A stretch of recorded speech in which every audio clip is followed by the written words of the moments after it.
2024년 4월 7일 주일 예배를 하나님 앞에 드리겠습니다. 함께 기도하시겠습니다.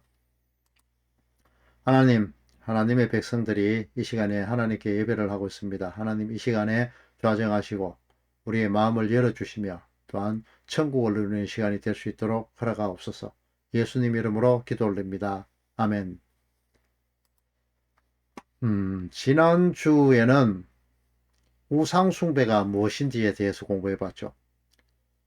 절에 가서 부처에게 절한다든가 죽은 조상에게 제사하는 것, 이건 역시 우상숭배이지만은 이 끝은 바로 자신이 신이 되고자 하는, 하나님이 되고자 하는 그 행위 율법주의에서 시작되는 것이고, 자기 스스로 잘 지키고 있는 율법의 그 행위가 스스로의 자랑거리가 되고, 그렇게 해서 예수님을, 그러니까 하나님의 말씀을 십자가에 못 박아 죽이게 하는 그런 행위로 이어지게 되죠. 이렇게 그러한 자들은 천국 혼인잔치를 벌려놓고 오라고 해도, 초청을 해도 참여를 원하지 않고 밭으로 일하러 가고 자기 사업을 위해서 가고, 또 부르기 위해서 나간 이 종들을 잡아서 죽이고 모욕하고 이런 행위들을 하면서까지 천국 잔치를 거부하죠. 참례를. 이것이 바로 내가 원하는, 내가 제사하는 그 제사로, 내가 지키는 그 율법으로 천국에 이르려 하는, 아니 내가 원하는 천국에 가고자 하는 그런 것이죠.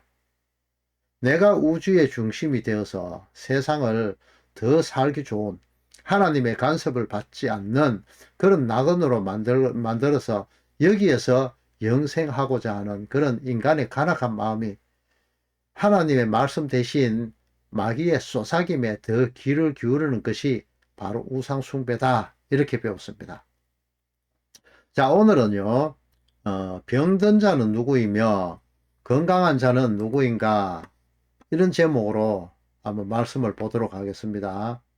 말씀은 마태복음 9장 9절부터 13절까지입니다. 합독하도록 하겠습니다. 예수께서 그곳을 떠나 지나가시다가 마태라 하는 사람이 세관에 앉아 있는 것을 보시고 이르시되 나를 따르라 하시니 일어나 따르니라.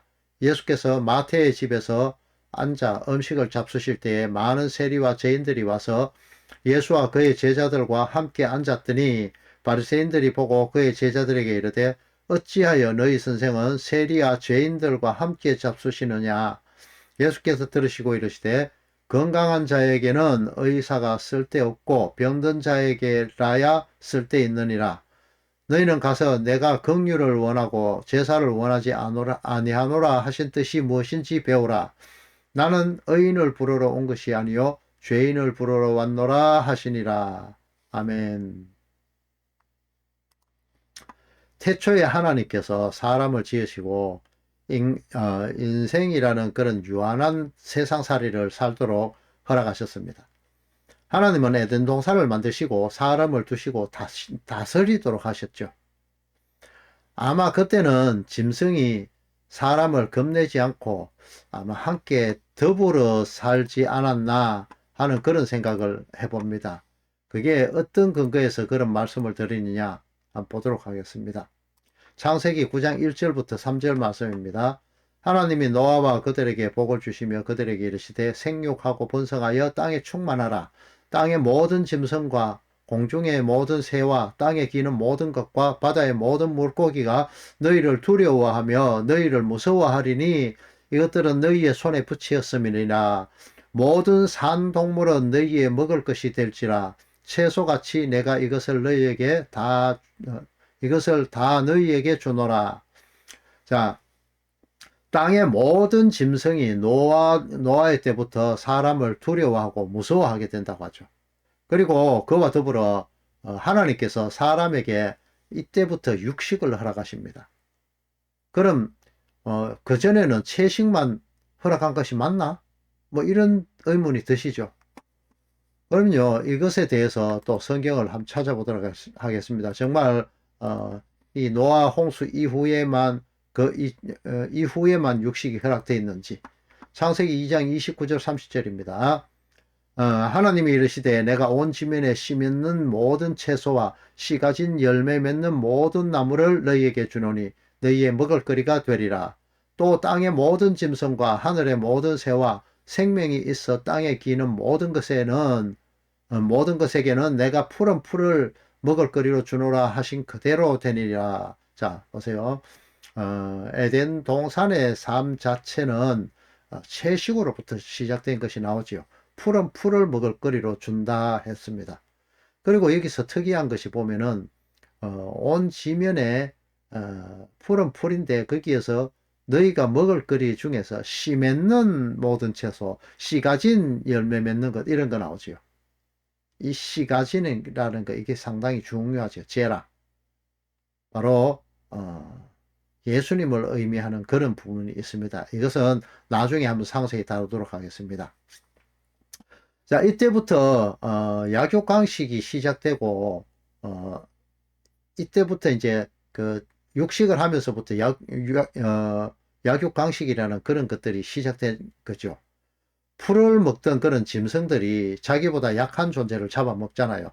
그리고 또 그런 존재들을 사람이 또 잡아먹습니다. 식물로. 스스로의 힘이 아닌 하나님의 다스림에 순종하며 살아야 할 그 아담이 오히려 마귀의 쏘사김에 귀 기울이고 자신이 스스로 하나님이 되고자 하는 욕심으로부터 시작해서 하나님은 강한 분, 나는 약한 사람, 이런 공식이 만들어지게 된 것이죠.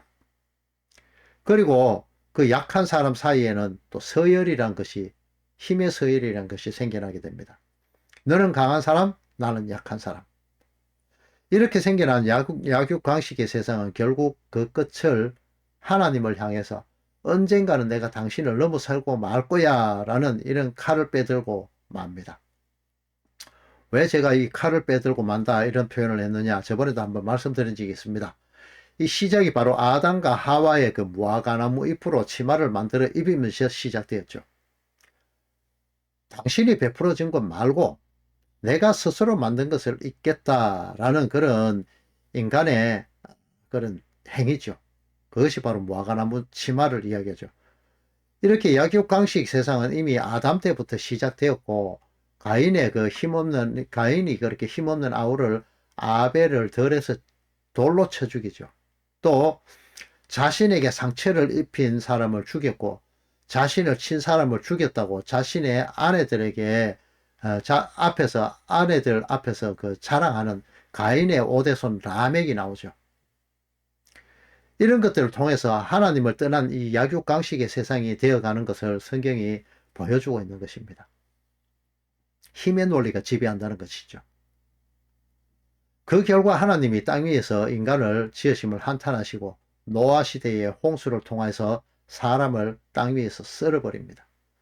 하나님은 사람이 어려서부터 마음에 계획하는 것들이 악하다고 말씀하시죠. 그리고 그들에게 이제 절대 심판하지 않겠다면서 무지개를 주십니다. 여기서도 하나님은 한탄하심이라는 단어를 써서 신인동형론적, 그러니까 하나님을 나타냄에 있어서 사람이 이해하기 쉽도록 그렇게 사람의 행위들로 표현하는 그런 단어, 이런 것으로 표현해 놓은 것이죠.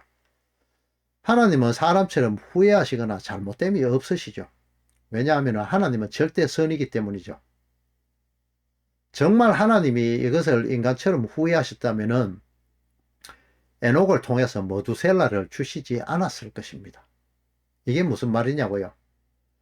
이 머두셀라라는 사람의 이름의 뜻은 그가 죽는 날 홍수를 보내리라, 이런 뜻이 있습니다. 그 이름 뜻에요.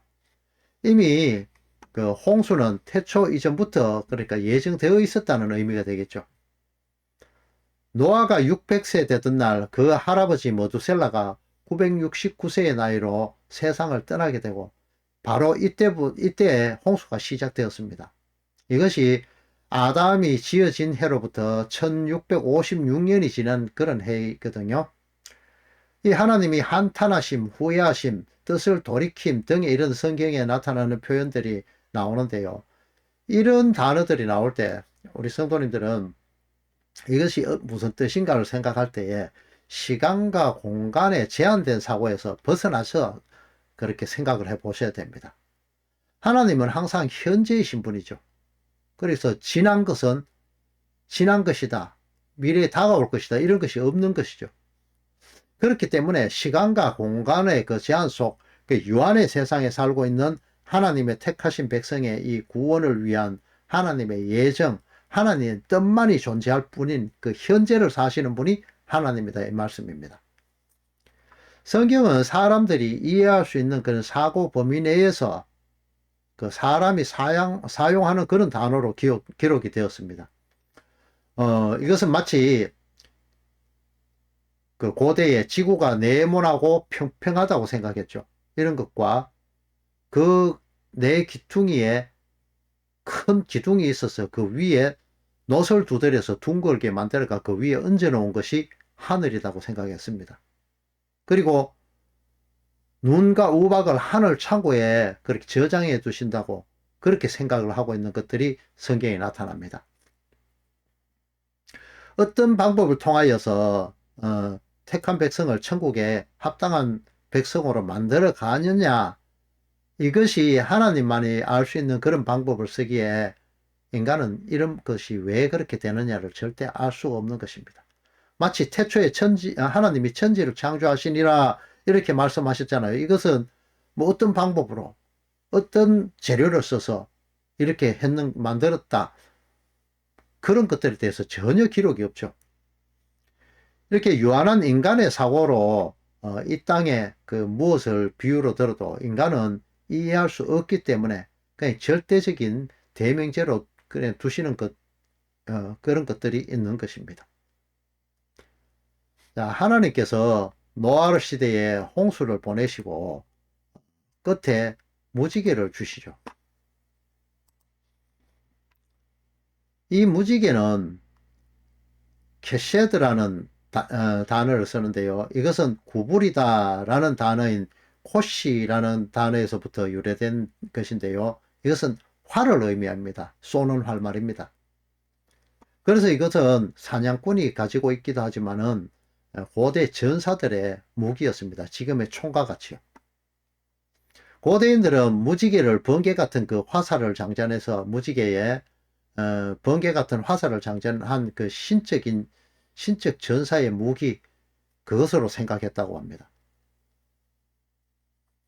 하늘이 그 하늘의 구름 속에 두었다는 것은 하나님의 진노하심을 잠시 쉬었다 이 말이죠. 이 무지개를 하늘의 구름 속에 뒀다는 건요. 그래서 14절에 보면은 내가 구름과 내가 구름으로 땅을 덮을 때 무지개가 구름 속에서 나타난다 이렇게 기록하고 있습니다. 그리고 15절을 통해서는 물이 모든 육체를 멸하는 홍수가 되지 아니할지니라 이렇게 해서 무지개를 보여주시면서 더 이상은 홍수로 심판하지 않겠다고 그렇게 말씀하십니다. 자, 시편 29편 10절을 한번 보도록 하겠습니다. 예, 여호와께서 홍수 때에 좌정하셨으며 여호와께서 영원토록 왕으로 좌정하시도다. 이것을 현대어 성경으로 한번 보도록 하겠습니다. 주께서 범람하는 홍수를 정복하신다. 주님께서 영원토록 왕으로 다스리신다. 이렇게 기록하고 있습니다. 자, 이것은 다시 창세기 3장 15절에 다른 형태로 기록한 부분이 있습니다. 한번 보도록 하겠습니다. 내가 너로 여자와 원수되게 하고 내 후손도 여자의 후손과 원수되게 하리니 여자의 후손은 네 머리를 상하게 할 것이요 너는 그의 발꿈치를 상하게 할 것이니라 하시고. 자, 노아 시대 때 홍수로 인해서 온 천하가 저주의 물, 그러니까 심판의 물로 뒤덮이죠. 이 홍수처럼 심판의 도구로 사용된 것이 성경에 여러 가지 등장하는 것이 바로 바다라고 기록하고 있습니다. 이스라엘 그 출애굽하는 백성들을 가로막았던 홍해가 갈라지고 또 요단강이 갈라지는 것은 바로 하나님의 말씀이 들어있는 그 언약궤가 앞섰기 때문이죠. 그 언약궤 말씀으로 인한 것이었죠. 하나님의 말씀으로 인해서 저주의 바다가 갈라지게 된 것입니다. 저주의 물에 애굽에 찌들어 있던 그런 애굽화된 그 이스라엘 백성들이 모세에게 속해서 구름과 바다에서 세례를 받았다고 고린도전서 10장 2절에 그렇게 기록하고 있습니다. 이 세례라는 것은요, 옛 사람이 물로 인해서 빠져 죽고 새 사람으로 태어난다는 것을 의미합니다. 그래서 애굽화된 이스라엘이 모세와 함께 홍해에서 죽고 새로운 이스라엘로 태어나게 되고, 광야에서 율법을 상징하던 그런 모세와 함께 살아가던 그런 백성들이 여호수아, 예수 같은 단어를 쓰는 거거든요. 같은 뜻이거든요. 이 예수님을 통하여서 요단강을 지나서 가나안으로 들어가는 모습을 성도들이 알아먹도록 이렇게 한 번 더 성경이 기록해 놓은 것입니다. 노아는 율법을 나타내죠. 여호수아는 예수님을 나타냅니다. 모세는 율법을 나타내는 사람이므로 은혜, 그러니까 예수님을 나타내는 여호수아와 함께 가나안 요단강을 걷는 약속의 땅, 그 가나안 천국에 들어가지 못하고 너보산에서 그곳을 멀리 바라보다가 죽게 되었다고 그렇게 성경이 기록하고 있죠.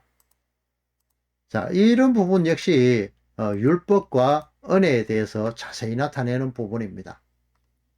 노아의 홍수 역시 저주의 바다에 홀로 둥둥 떠서 그 저주를 홀로 막아낸 것은 바로 방주였다는 것을 나타내고 있습니다. 이 방주라는 것이 예수님을 의미하죠. 그리스도를 의미합니다. 구원자. 예수님에게 속해서 세례를 받은 노아의 가족만이 살아서 새로운 삶을 시작하죠. 나머지는 죽죠. 이게 세례란 겁니다. 이것이 죄된 인생들이 저주의 바다에 빠져 죽고 새롭게 시작되는 생명들이 살아나는 것을 다시 한번 보여주는 그 세례의 모습이라는 겁니다. 저주의 홍수가 인간을 향해서 내려짐을 거두시는 표현이었던 그 활, 무지개를 구름 속에 숨겨두시고 긴장해, 이 방법이 아니라 다른 방법으로 또 심판할 거야, 이렇게 하나님이 경고하시는 겁니다. 절대 이제 심판 안 할 게가 아닙니다. 그렇게 보여주시고도 늘 하나님이 되고자 하는 그런 뜻을 굽히지 않는 그런 인간을 향해서 경고하는 방법 중 가장 최후의 방법으로 하나님이 직접 육신을 입고 이 땅에 오셨죠. 직접 그 무지개의 활이 되셔서 인간에게 쏘아진 겁니다. 여전히 하나님께서 주시는 그 율법을 아담의 후예답게 자기 입맛에 맞도록 뜯어고쳐서 내가 세상의 중심이라고 생각하는 인본주의적인 그런 세상 삶을 살고 있죠. 그래서 하나님은 그저 가만히 있다가 내가 기도하면 그때 내가 필요한 것만 채워주면 되는 그런 존재로 그렇게 여기고, 그런 것만을 위해서 기도하는, 내 필요한 것만을 위해서 기도하는 그런 존재인 인본주의적인 사고에서 젖어 살게 되는 것이죠. 그들이 약하다 생각하는, 병들었다 생각하는, 율법을 알지 못한다 생각하는 그런 자들을 자신의 활로 마구 공격하는 도구로 하나님의 말씀, 율법을 전락시키고 말았다는 겁니다. 원래 하나님의 취지가 아닌 것으로 말이죠.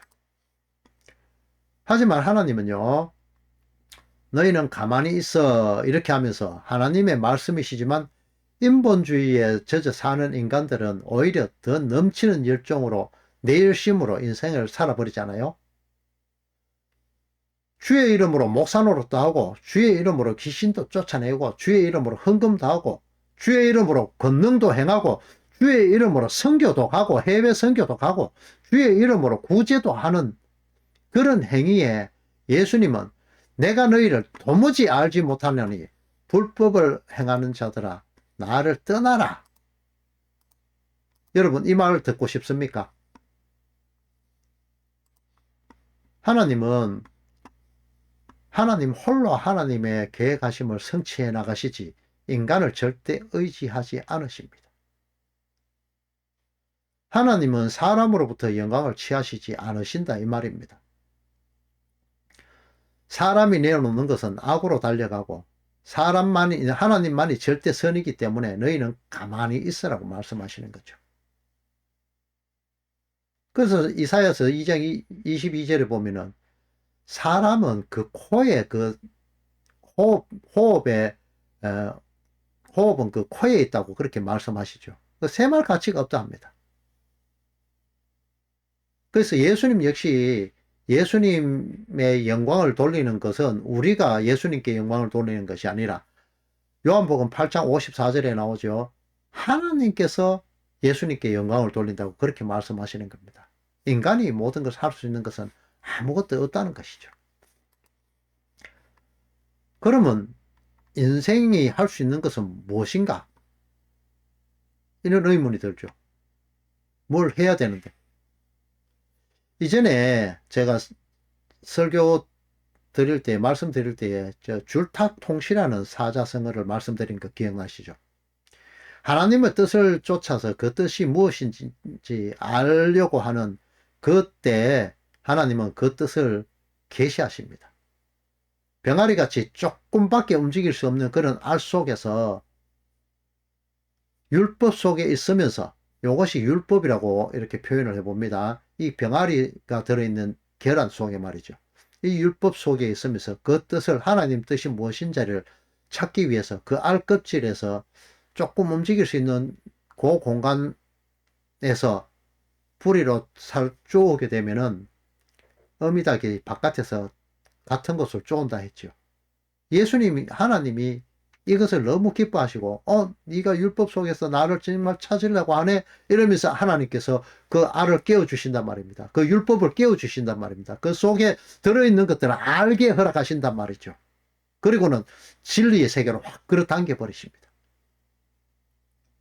바로 이 작은 움직임이 필요하다는 거죠.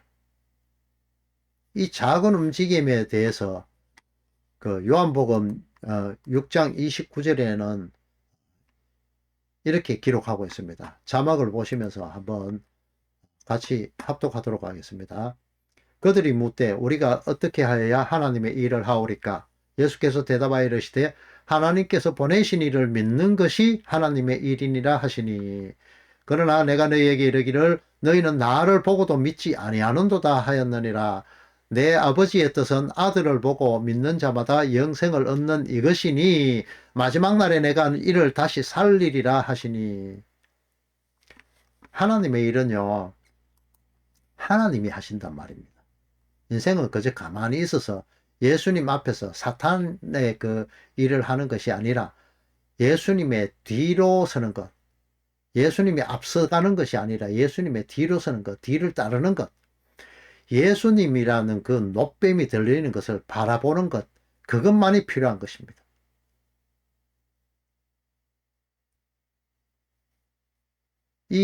이것을 통해서 뱀에게 물린 그런 율법에게 물린 독이 치료되고 건강하는 자가 되는 것입니다.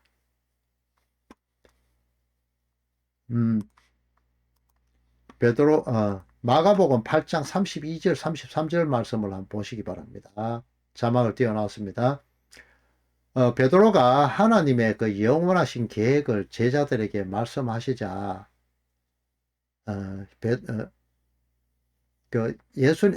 죄송합니다. 하나님께서 이렇게 예루살렘 성전에 들어가시면서 이제 곧 죽을 것에 대해서 영원하신 그런 하나님의 계획에 대해서 제자들에게 이렇게 말씀을 하십니다. 그러니까 이것을 들은 그 베드로가 꾸짖죠. 내가 이제 곧 죽어야 돼. 그리고 3일 만에 부활할 거야. 이것을 이야기하니까 꾸짖습니다. 이때 예수님께서 제자들 그러니까 성도들이 다 들으라고 베드로를 향해 꾸짖습니다. 이 보면 나오지 33절에 예수께서 돌이켜서 제자들을 보시며 베드로를 꾸짖어 이렇게 하죠. 베드로한테만 이야기하는 것이 아니라는 거죠. 눈을 뜨고 잘 봐라. 네가 하나님의 인생을 향한 크고 원대한 영원한 계획을 보지 못하고 사단의 쏘사기는 그곳에만 귀 기울이고 있구나. 정신 차려. 이렇게 꾸짖으시는 겁니다. 그 병든 자의 몸에서 깨어나서 깨어주신 그 계란 껍질을 깨고 박차고 나와서 하나님이 주시는 그 세계를 보고 건강한 자, 영생을 누리는 자가 되라는 그 꾸짖음이 예수님의 꾸짖음인 것입니다. 계란 껍질을 깨어줘도 여전히 계란 껍질에서 안에서 머물려고 하는 그런 병든 자들, 이 삶에서 밖으로 나와라, 죄악에서 나오라 하는 것이 예수님의 이 꾸짖음인 것입니다. 고린도전서 1장 22절에서 24절 말씀을 합독하겠습니다.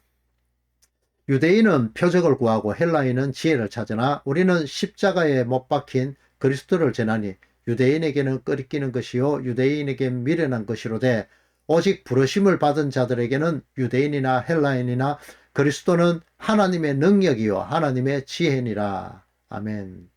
자, 하나님의 부르심을 받은 자들에게 예수님의 말씀은 하나님의 영원하신 구원 계획은 하나님의 능력이요 하나님의 지혜이지만 병든 자에게는 미련한 것이라고 여겨질 뿐입니다. 근데 이 병든 자들은 자기가 건강한 자로 알고 있단 말입니다. 예수님은요, 흠모할 만한 그런 학력도 가문도 재물도 없고 풍채도 볼품없는 그런 존재로 태어났다고 이사야서 53장에 기록하고 있죠. 그래서 머리 둘 곳조차도 없는 말구유에서 예수님이 태어납니다.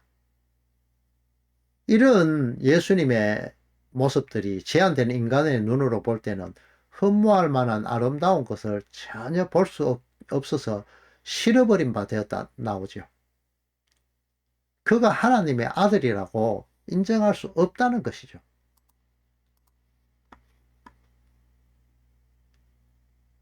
그래서 그들은, 아니 우리 인생들은 모두 그 배경과 행색을 보고 그에게서 얼굴을 돌리고 멸시하고 귀히 여기지 않았다는 겁니다. 여전히 성전제사, 인본주의적인 행위구원의 목을 메고 있는 것이 바로 인생이다 이 말입니다. 지금 현재에도 여전히 그런 삶들을 교회 안에서 살고 있지는 않으신가요? 우리 인생은 뭐 다른가요? 별로? 유익하고 하나님을 잘 섬기가 있다고 생각하시는가요? 로마서 3장 10절에서 12절을 한번 보겠습니다. 바울조차도 이렇게 말하고 있습니다. 기록된 바 의인은 없나니 하나도 없으며 깨닫는 자도 없고 하나님을 찾는 자도 없고 다 치우쳐 함께 무익하게 되고 선을 행하는 자는 없나니 하나도 없도다. 이렇게 다 치우쳐서 깨닫는 자도 없고 선을 행하는 자 보내신 이를 진실하게 믿는 자가 하나도 없다고 합니다. 의인은 하나도 없으며 선을 행하는 자도 하나도 없다고 하죠. 하나님의 일을 하는 것은 하나님을 보내신 이를 믿는 것, 즉 신뢰하는 것입니다. 인간으로부터 발로되는 그 모든 행위들은 악으로 가게 되고 예수님을 의지했을 때 그분을 통하여 발현되는 그 행위야말로 살아있는 행위며 선이며 바로 건강한 자의 삶이고 그것을 하나님이 의로 여겨주시는 겁니다. 그래서 말씀을 안다고 자칭 건강하다는 유대인들이 심판의 대상인 병든 자가 되고 세리와 죄인들은 말씀을 율법을 알지 못하던 자로 예수님에 의해서 이 복음을 듣게 되고 구약의 그 영상에 예수님의 말씀의 자막이 입혀짐을 통해서 복음을 깨달아서 맹인되었던 그들이 오히려 눈을 뜨고 보는 자, 의인으로부터 고침을 받아 건강한 자가 되는 것입니다. 자, 말씀 한 군데 보겠습니다. 요한복음 9장 39절 41절입니다.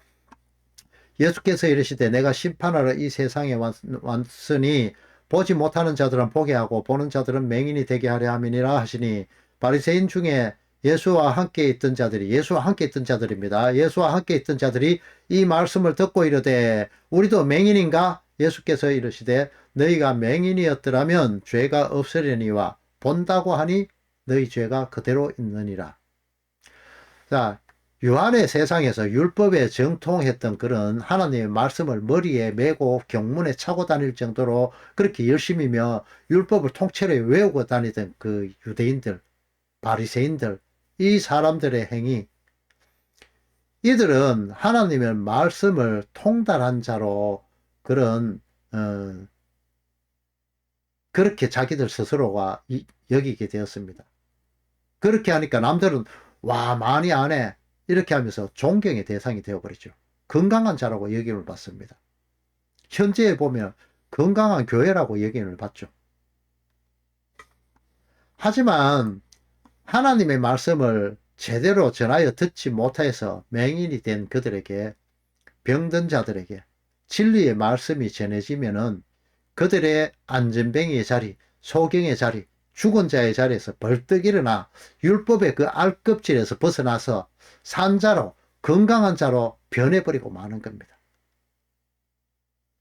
지금 말씀을 들으시는 여러분, 교회 생활의 그 헌신이라는, 헌금이라는, 선교라는 그 율법적 테두리, 알껍질 속에 갇혀서 쉴 틈 없이 무거운 짐을 지고 헐떡이고 있지는 않습니까? 말씀을 자세히 읽으시면서 알고자 하시면은 하나님은 그 알껍질 밖에 알껍질을 깨워주시고 스스로 밝히 보여주시며 계시해 주십니다.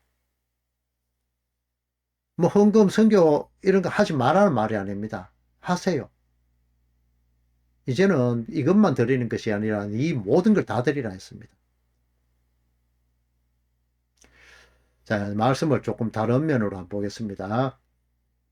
이스라엘 농사에 사용되는 농사를 할 때 쓰는 소로 쟁기를 갈 때 쓰는 그 멍에가 있죠. 이 멍에는 2마리의 소가 끌 수 있도록 한 결의의 소라 하죠. 이렇게 사용되는 것이 그 건동지방의 모습들입니다. 그런데 만약에 여기에 힘센 소와 힘이 약한 소가 한 멍에를 매게 되면은 이 힘센 소 혼자 일하게 되는 거죠. 자, 여러분, 율법 학자들은요, 그랬다고 나오죠. 너희들은 손가락 하나도 까딱하지 아니고 성도들에게 모두 무거운 짐을 다 지우고 그들의 기름을 쪽쪽 빨아먹고 그들 살을 발라먹는다. 그렇게 나오지요. 에스겔서 34장이에요. 그렇게 무거운 율법의 짐을 지던 자들에게 예수님의 멍에가 주어집니다. 예수님께서 지신 멍에, 십자가 안에서 성도를, 그 십자가 안에 성도를 함께 넣어서 같이 지시죠. 그 멍에를. 그 함께 지시는 것이 예수님과 함께 십자가에 못 박혀 죽는 일이 포함되며 또한 부활되는 일이 포함되는 것입니다. 함께 하시는 겁니다. 이것이 참 세례이고 참 할례이고 구원이고 참 쉼입니다. 그래서 내 멍에는 가볍다. 이렇게 이야기하는 겁니다. 쉽다 이야기합니다.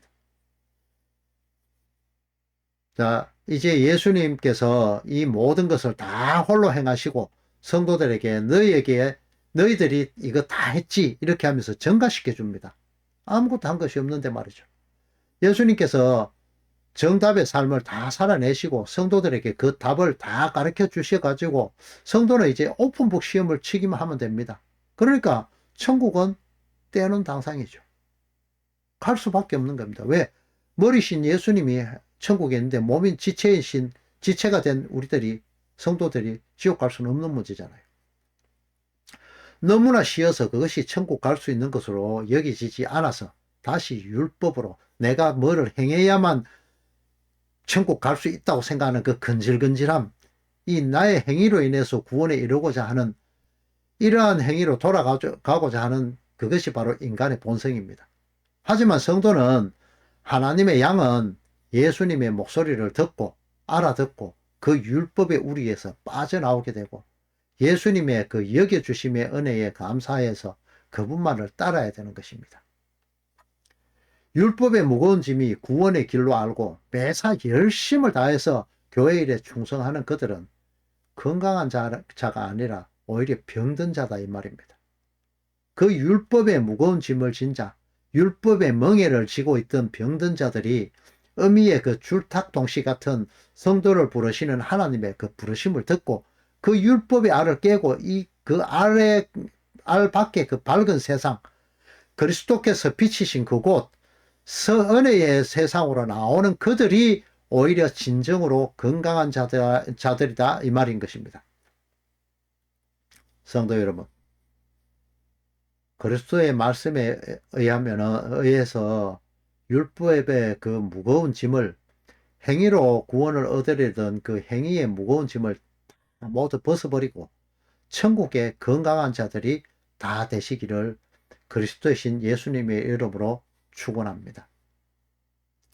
자, 마지막으로 마태복음 11장 28절로 30절 말씀을 합독하고 예배를 마치도록 하겠습니다. 합독하겠습니다. 수고하고 무거운 짐진 자들아 다 내게 오라. 내가 너희를 쉬게 하리라. 나는 마음이 온유하고 겸손하니 나의 멍에를 메고 내게 배우라. 그리하면 너희 마음이 쉼을 얻으리니 이는 내 멍에는 쉽고 내 짐은 가벼움이리라 하시니라. 아멘. 축도하고 예배 마치도록 하겠습니다.